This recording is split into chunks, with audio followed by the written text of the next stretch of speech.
Itu dia, proses pengajaran dan juga pembelajaran dalam talian masih lagi diteruskan sehingga pengumuman nanti kita akan tunggu sama ada bila bersemuka ataupun tidak. Tapi yang pastinya kita kena turunkan dulu lah kes COVID-19 ini, barulah keselamatan, jaminan keselamatan itu ada. Bila belajar di rumah ni sebenarnya ia menjadi tanggungjawab ke semua pihak, bukan sahaja guru, malah ibu bapa juga kena membantu bagi meringankan beban. Jangan semata-mata daripada cikgu je.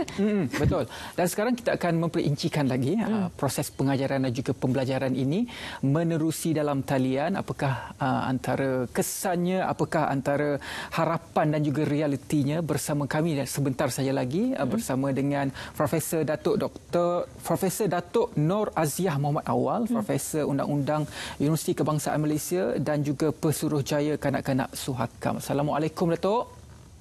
Waalaikumsalam warahmatullahi wabarakatuh.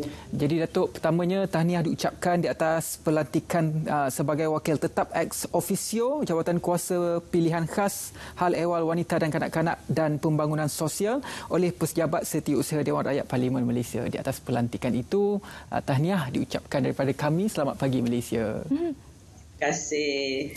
Jadi, Syafiqah nak mula kan? Silakan Syafiqah. Mula saya nak tanya dulu, Prof sihat Prof? Selalu Prof datang studio.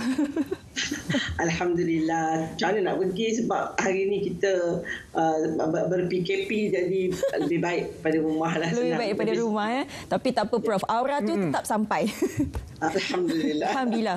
Prof, bila kita bercakap mengenai pembelajaran dalam talian, antara realiti dan juga harapan, seperti biasalah, kata-kata itu mungkin mudah untuk dikatakan, tapi dia punya realitinya agak sukar sebenarnya. Pandangan Prof sendiri bagaimana? Ya, mungkin sebab kita belum terbiasa ya, tetapi nak kata tak biasa pun sudah hampir setahun ya. Kanak-kanak sekolah menjalankan aktiviti pembelajaran melalui atas talian. Jadi bagi saya selama daripada Mac tahun lepas sampai ke Januari ini, kita memang mendengar daripada isi hati kanak-kanak terutamanya dan keluarga mengenai realiti dan juga guru-guru ya di sekolah-sekolah, realiti pembelajaran atas talian dan kesukaran-kesukaran yang mereka hadapi dan juga cabarannya. Ada yang juga sampai ke tahap frustration ya, rasa sudah agak sampai ke tahap yang mengganggu emosi. Kerana dari segi itu kita dapati bahawa ada juga, bukan semua kanak-kanak tadi yang ditemu bual tadi, saya dapati mereka, ayah tu sangat bersedia memberikan telefon yang canggih ya, yang untuk anak-anak dan juga menyediakan laptop. Tapi kalau bagi setengah keluarga yang kita tahu ya, kalau terutamanya bagi keluarga B40, jadi mereka ni kalau ada, tak payah ambil yang banyak lah. Kalau anak 3 orang sahaja, mereka akan memerlukan 3 telefon canggih ataupun laptop atau tablet. Dan kerana sesi pembelajaran mereka itu berbeza-beza masanya dan mengikut umur dan mengikut kelas mereka masing-masing.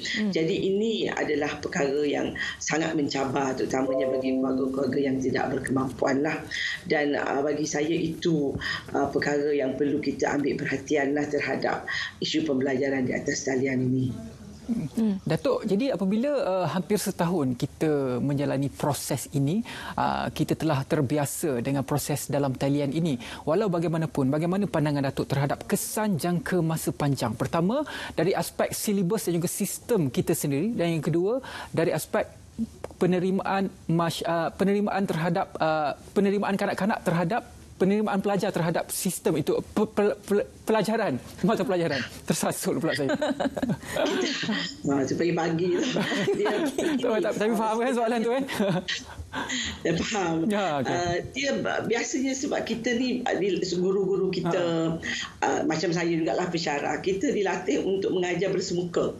Jadi bukan mudah ya, dan kebanyakan kita macam saya yang sudah hampir usia emas ini juga nak belajar semula menggunakan komputer, mengajar atas talian. Sama juga dengan guru, dan dalam kebanyakan masa kita menggunakan telefon bimbit kita ini untuk kegunaan menghubungi, bukan untuk mengajar dan sebagainya. Hari ini guru-guru terpaksa menggunakan kreativiti. Ada yang mengajar melalui WhatsApp, ada yang mengajar melalui Google Meet. Saya sendiri pun terpaksa belajar apa dia Zoom, apa dia Google Meet, macam mana nak buat ujian atas talian. Jadi apatah lagi bagi guru-guru sekolah rendah dan menengah, guru-guru sekolah rendah saya rasa cabarannya lebih hebat. Satu, kerana usia kanak-kanak itu.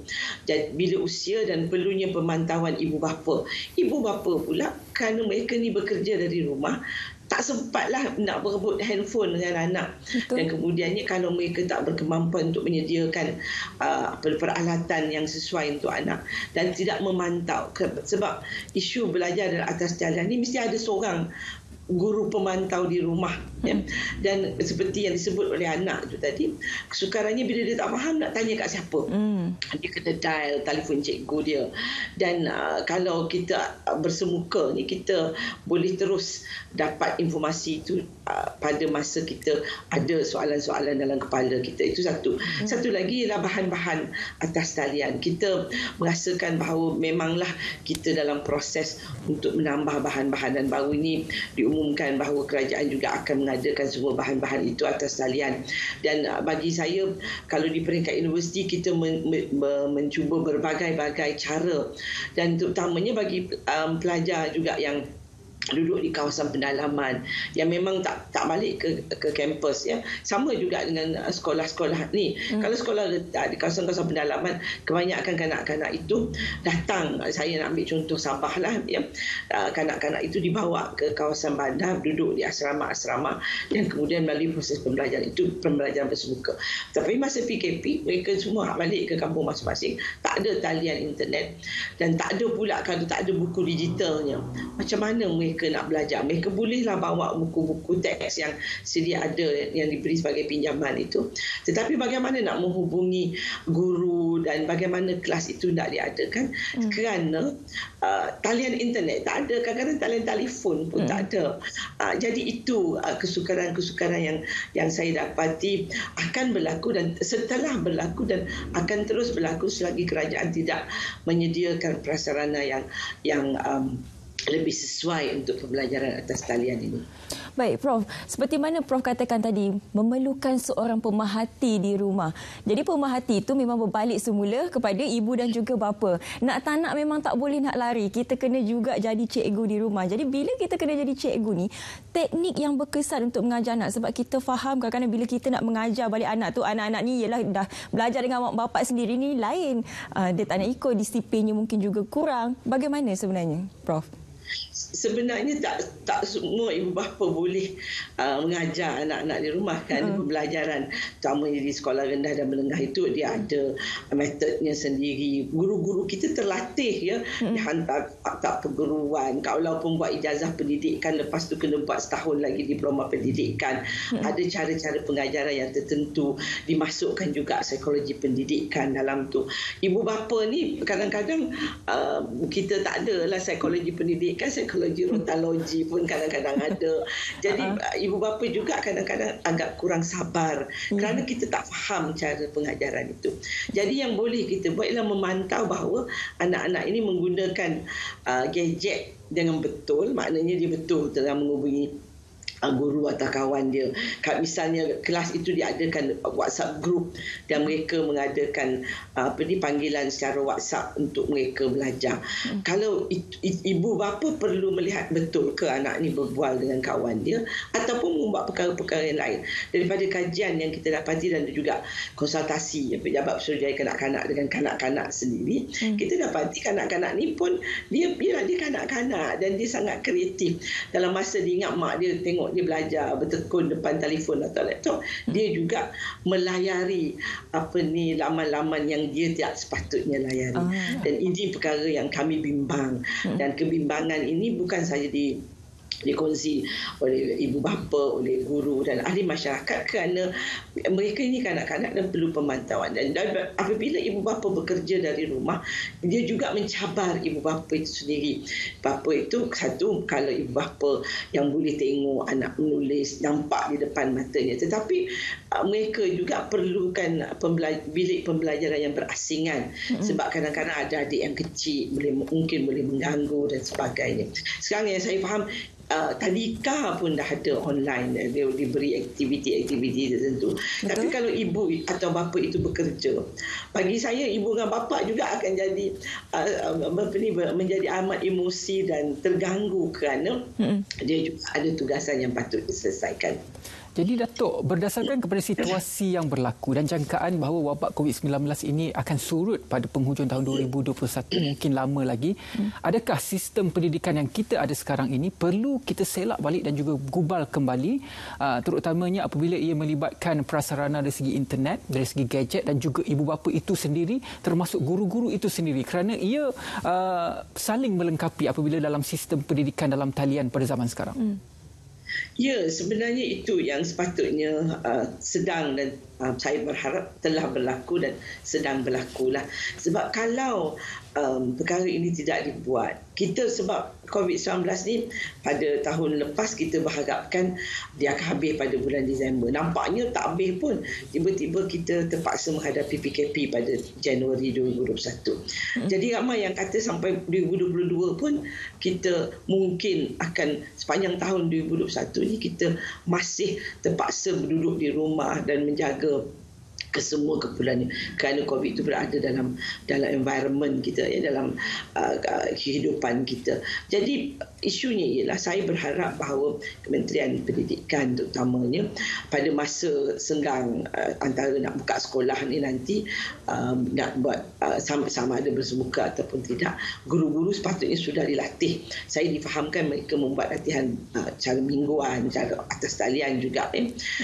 Dan satu lagi ialah buku-buku teks itu mungkin dah boleh diserahkan kepada pihak-pihak tertentu untuk digitalkan. Maknanya adanya satu iPad khas di mana semua teks-teks yang patut mereka boleh baca, mereka boleh dapat perolehi daripada, instead of buku-buku teks yang terlihat kopi, kita dapat dalam bentuk digital ataupun diletakkan di laman sesawang tertentu di mana anak-anak ni boleh download buku-buku tersebut.